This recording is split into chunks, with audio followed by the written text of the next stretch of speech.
ഇല്ല, ഇന്ന് രാവിലെ ഒരു 6 മണിക്ക് ഇങ്ങനെ ഈ ഭാഗത്തുള്ള ആൾക്കാർ വിളിച്ച് പറയുകയും ഇങ്ങനെ ഒരു കടുവ കുടുങ്ങിയിട്ടുള്ളത് പറയുകയും അതിനുശേഷം അത് ഇവിടെ നിന്ന് ട്രാങ്ക്ലൈസ് ചെയ്ത് കൊണ്ടുപോയിട്ട് ചികിത്സിക്കാനുള്ള ഒരു പ്രോഗ്രാമാണ് നമ്മൾ പ്ലാൻ ചെയ്തത്. അപ്പോൾ അതിനായിട്ട് നമുക്ക് ഇത് നമ്മുടെ ചീഫ് വൈൽഡ് ലൈഫ് ഓണറുടെ അനുമതി എടുത്തതിന് ശേഷം നമ്മുടെ വയനാട്ടിൽ നിന്ന് വന്ന വിദഗ്ധരായ ഡോക്ടർമാരാണ് വെടിവെച്ചത്. സോ ഇപ്പോൾ അവർ വെച്ചിട്ടുണ്ട്. അപ്പോൾ ഈ കടുവ ഇത് ഒരു ഒറ്റനോട്ടത്തിലൊക്കെ കാണുമ്പോൾ ഇറ്റ് ഇസ് ഹെൽത്തി, വേറെ മുറിവോ പരിക്കോ ഒന്നുമില്ല. അപ്പോൾ ഇത് ആറളം വന്യജീവി സങ്കേതത്തിൻ്റെ ഒരു ഏരിയയിൽ വരുന്നതാണ്.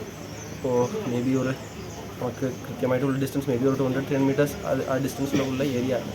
അപ്പോൾ വന്നിട്ട് ഇത് അവിടെ ഉള്ള കേബിളിൽ കുടുങ്ങിയിട്ടുണ്ട്.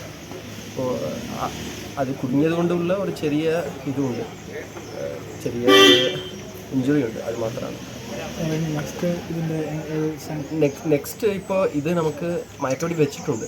അപ്പോൾ ഇമ്മീഡിയറ്റ് ആയിട്ട് അത് നമ്മൾ തിരിച്ച് കൊണ്ടുവരണം. സോ തൊട്ടടുത്തുള്ള ഫോറസ്റ്റ് ഡിപ്പാർട്ട്മെൻറ്റ് ഇൻസ്റ്റിറ്റ്യൂഷനിൽ കൊണ്ടുപോയി നമ്മൾ തിരിച്ച് കൊണ്ടുവരും.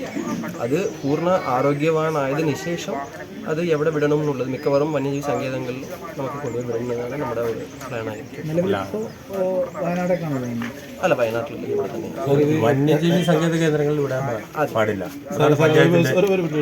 ഇല്ല, വന്യജീവി സങ്കേത കേന്ദ്രങ്ങളിൽ നമുക്ക് നോക്കാം. നമുക്ക് ഇനി അതിൻ്റെ സിറ്റുവേഷൻ നോക്കിയിട്ട് ബിക്കോസ് ട്രാങ്ക്വലൈസേഷൻ ഓപ്പറേഷൻ എന്നുള്ളത് ഒരു റിസ്കി ഓപ്പറേഷനാണ്.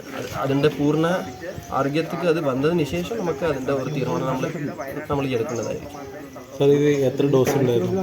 ഇത് നമുക്ക് ഒരു ഡോസ് കൊടുത്തിരുന്നു, ഒരു ഡോസ്. അപ്പോൾ ഏതെങ്കിലും തരത്തിലുള്ള പരിക്കുണ്ടോ കടുവയ്ക്ക്? അതിൻ്റെ കയ്യിൽ ഒരു ചെറിയ പരിക്കുണ്ട്, ഈ കേബിളിൽ കുടുങ്ങിയത് കൊണ്ടുള്ള പരിക്കുണ്ട്, അത് മാത്രമാണ്. ബാക്കി വേറെ ഒന്നും പരിക്ക് ഇപ്പോൾ കാണുമ്പോൾ ഒന്നുമില്ല. മേ ബി ഇൻസൈഡ് എന്തെങ്കിലും പ്രശ്നം ഉണ്ടോ എന്നറിയില്ല.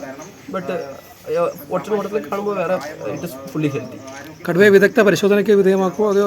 ഇല്ല, ഇപ്പോൾ വന്നത് വിദഗ്ധ ഡോക്ടർ തന്നെയാണ്. അപ്പോൾ അവർ ഇനിയും എന്തൊക്കെയാണ് ചെയ്യേണ്ടതെന്നുള്ള കാര്യം നോക്കിയിട്ട് ഇനി അടുത്ത ഘട്ട ഇപ്പോൾ കടുവ എങ്ങോട്ടാണ് മാറ്റുന്നത്?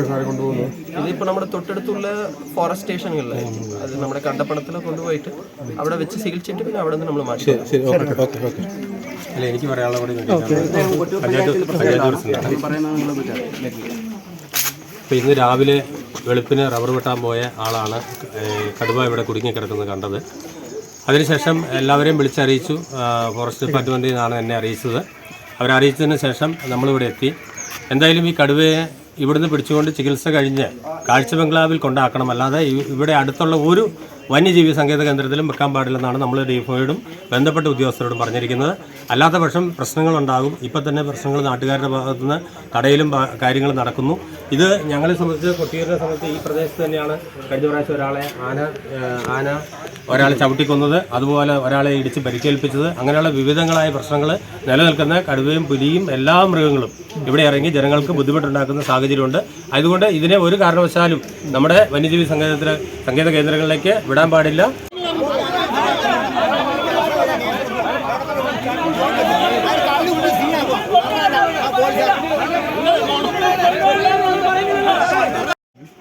ഞങ്ങൾ ഡിപ്പാർട്ട്മെന്റിനോട് പറയാം. ഡിപ്പാർട്ട്മെന്റ് ചെയ്യുന്നില്ലെങ്കിൽ പിന്നെ ഞങ്ങൾ ആരോട് പറയും?